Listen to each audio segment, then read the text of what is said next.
నేను అనేక సందర్భాల్లో అనేకమైన రిఫార్మ్స్ తీసుకొచ్చాను మహిళల కోసం. ఒక స్టేజ్ లో మీరు చూస్తే అధ్యక్ష, మహిళ పుడితే భారం, ఈ అమ్మాయిని ఎట్టమేస్తాం కాబట్టి వివక్షత చూపించే సమయం అది. ఆ రోజు నేను చెప్పాను, మీ పుట్టిన అమ్మాయి మీకు భారం కాదు, ఈ ఇంటికి ఒక మహాలక్ష్మి. అందుకే పుట్టిన ఆడబిడ్డ పేరుతో 5,000 రూపాయలు బ్యాంక్ లో డిపాజిట్ చేసి పాస్ పుస్తకం ఇచ్చి 18 సంవత్సరాల తర్వాత ఎంత డబ్బులు వస్తుందో ఆ డబ్బులు ఆ అమ్మాయికి ఒక కుటుంబ పెద్దగా కానుక ఇచ్చానని చెప్పి కూడా నేను మీకు తెలియజేస్తున్నాను. ఇటీవల నేను హైదరాబాద్ లో అపోలో హాస్పిటల్ పోతే ఒక బెనిఫిషియరీ తీసుకొచ్చి, మీరు ఇచ్చిన డబ్బుల వల్ల నేను చదువుకొని ఈ స్థాయికి వచ్చానని చెప్పే పరిస్థితికి వచ్చారు అధ్యక్ష.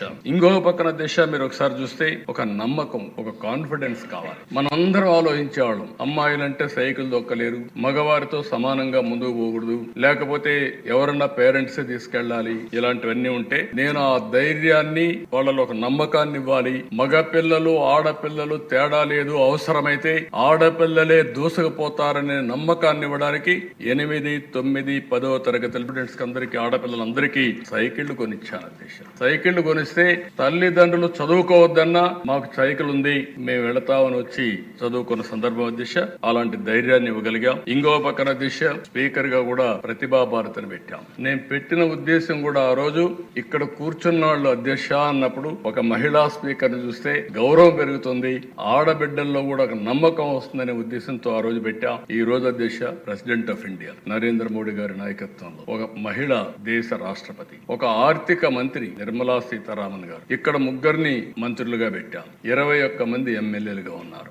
ఈ రోజు అధ్యక్ష, 8% తో ప్రారంభమైనటువంటి రాజకీయ రిజర్వేషన్లు స్థానిక సంస్థల్లో నేను 95లో 33% చేశాను. ఇది ఈ రోజు 50% అయింది. దేశంలో మొన్నే బిల్లు పాస్ చేశారు, 33% రిజర్వేషన్. నెక్స్ట్ అసెంబ్లీకి వచ్చే లోపల డీలిమిటేషన్స్ అయిపోతే ఈ రిజర్వేషన్లు వస్తే 33% ఆడబిడ్డలు ఈ సభలో ఉంటారు.